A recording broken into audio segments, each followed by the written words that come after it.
Alright, hello YouTube and Quentin again. Sorry for the delay here, guys. I'm still getting used to doing filming with this thing. And I actually hit the stop button yesterday instead of hitting the pause button. And then I proceeded to video a whole bunch of stuff for you, and then it was too long. And the thing wouldn't let me upload it, then I had to verify the account, blah, blah, blah.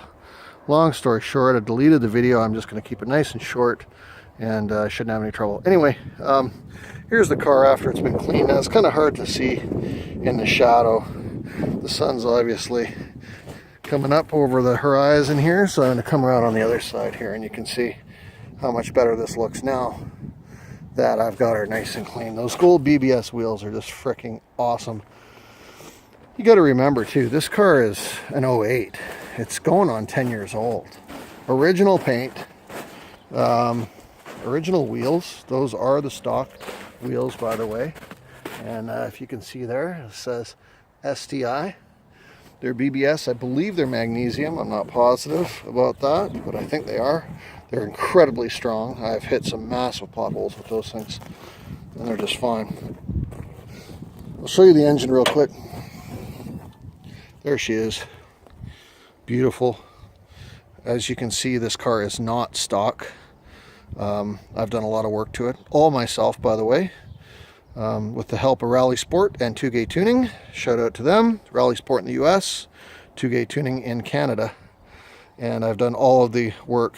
There's well, with the exception of one very, very, very, very incredible point, and that is whenever you modify anything on one of these cars, you have to get it tuned, and you have to get it tuned before you drive it. So what I have done is employed the services of my buddy Airboy, that's Sunny Low out of Calgary. Shout out to him. Incredible tuner. Everybody knows of Airboy up in Canada, at least, and I'm sure around the world. Needless to say, he e-tuned my car, few revisions, and this thing is a monster. I don't know how much power it's putting out right now, but I will tell you, stock is 305 and about 300 foot-pounds of torque. My bud dyno tells me I'm closer to 370 to 380 in horsepower and probably about 350 on the torque. It's that dramatic with bolt-ons alone, turbo back, and a bunch of other stuff I've done. All the stickers on this car are products that I actually have on the car. And one interesting thing you might note is the Super Trap sticker. Yes, there is a Super Trap muffler on this car, believe it or not. It is not the muffler, the actual mufflers in the back, because that's an NVIDIA N1 exhaust system. I'm wondering if you can think of what that Super Trap muffler is for. Alright, I won't leave you in suspense. It's for the external wastegate. External wastegate on this car is super loud, and in fact, when I didn't have it muffled, I kind of had some fun scaring the crap out of people. Whenever this thing hits 10 psi boost, because that's what the diaphragm is set to, and that's what Airboy has tuned it to, the external wastegate opens, and it is crazy loud. But I've toned it down with the Super Trap muffler that I installed on it. It's fantastic. It works perfect, and man, does it sound good. So I'm going to let you in on a little known fact, I think, for the Viper, because it's time for me to add some fuel to it. Now, as you can see, I'm not driving it. Not only is it not insured to drive, it's got storage insurance on it right now, but I would have to move the S2000 and the STI, and I'm not about to take it out on these roads because that is absolutely stupid. I have been caught in a snowstorm, by the way, with this car, with the Pirelli P0s on it, and I made it. My wife and I were about 50 miles out of town, hit a snowstorm coming back in early spring, and I was at like 30 miles an hour with the flashers on, and I made it, white knuckling it the whole way. It did fine, and there was a lot of tread on the tires at that time, but now the tires are getting a little low. As you can see, I've got spares over here. It's going to be time very soon. Anyway, so I've got jerry cans here to put fuel into the Viper. Guess what? I'm not going to be able to do that. You can't just take a Viper, a Gen 5, and put fuel into it like that. See, I like to run my car, as I've shown you about once a month and a half, varying. You know, I usually don't run it too much more than that. As I've said, I don't need a battery tender, and you shouldn't need a battery tender. It is in hibernation mode from time to time. Sometimes I don't like it in hibernation mode, and the reason for that is, as I indicated before, you can't lock the damn car. I like to have the car locked, even though I have insurance on it, even though it's in a secure garage, and we're in a very good neighborhood. And in fact, that house right over there has an RCMP member living in it. That one has an RCMP member in it. And there's another one just down the street here on our side. So we have cops living around here. They have their patrol cars parked out often. Nobody's coming around here messing with anything. But I still like to lock it up. It's just something some of us like to do. I can't do it when it's in hibernation mode, so I leave it for weeks on end, not in hibernation mode. And oh, guess what? Yes, I can start the car, and there's no trouble at all. But it is low on fuel right now. So I've got to open the gas cap. The gas cap is actually opened. The guy who owned it he had 1,200 kilometers on this car when I bought it, okay? That's like 800 miles, 600 miles. That's how many. He was the dealer. He was the owner of the dealership. The button is up in here if you need to open the gas top. Boom. And I just heard it go. Well hidden, like unless you know where it is. In the S2000, it's over here. And when I first bought the S2000, I got to my first gas stop. I bought it in Houston. And I got to my first gas stop. I had no clue how to get freaking gas into that thing. Anyway, here it is. Now, there is no way one of those is going into this. I don't know why they designed it like that. It's an interesting thing, maybe a security feature for the car. I'm not sure, but there is a way to do it.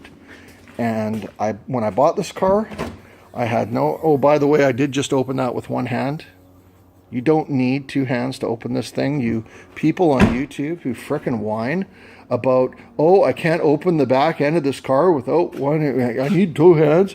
Look, you reach under here and you lift up. It just blows my mind, man. The things people whine about just blow my mind. Anyway, this is the unit.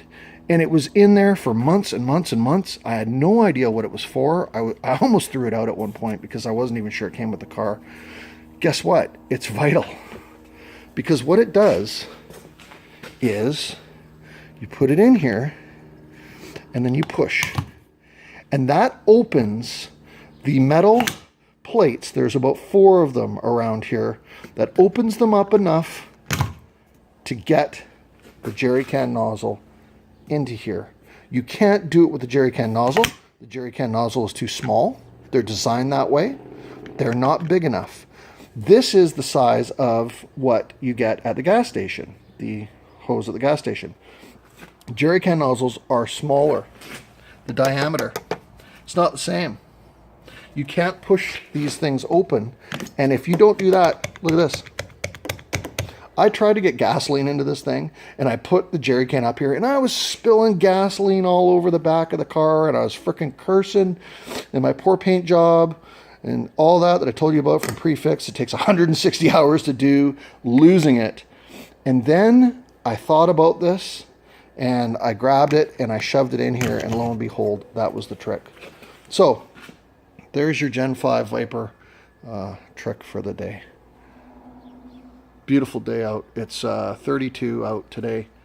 We're going to go back into the cold. It's going to be about -9 and -20 at night. That's getting well below, I think, 0 Fahrenheit. I don't know what the conversions are again, but I'm just saying that for you folks in Quinton down south who have no concept of cold like this. As you said, Quinton, how do I do it? Well, you just do it, man. You just do it. You got to do what you got to do. We do love it up here. Look at this blue sky. I lived in Houston for 4 months when I flight instructed back in 1999 with my wife working at the flight school at Weiser Airport. It was MVP Aero Academy.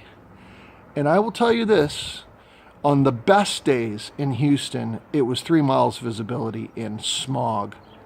We don't have smog here. There's no smog. There's no such thing as smog. Kids around here don't even know what smog is. In fact, you take them out of this country, you take them down south, and they're like, Dad, what's that?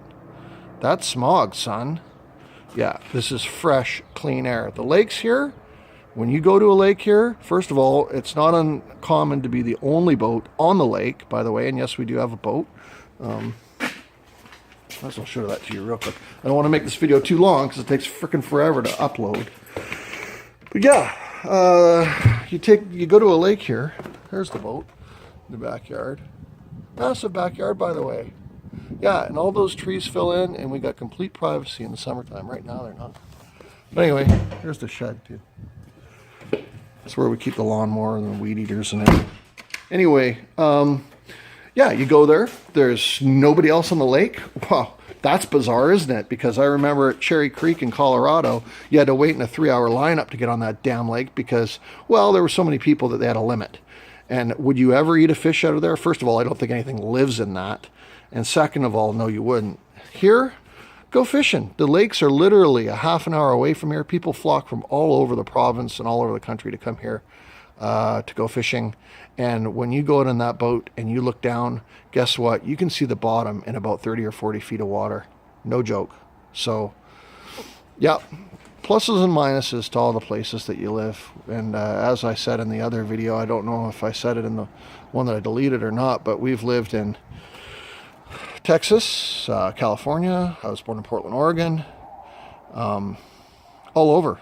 And each place has its pluses and minuses, and it's how you deal with it. The most important thing, of course, is that you're with the people you love. Home is where your family is. It's just an address. That's it. Doesn't matter beyond that. Anyway, I hope that was interesting for you. It's something I'm hoping you didn't know. If you did, I've wasted your time. But anyway, I'm going to get to putting fuel in this car so I can run it every now and again. I still got another couple months till this baby goes on the road. So, adios. Cheers. Have a great day. We'll see you.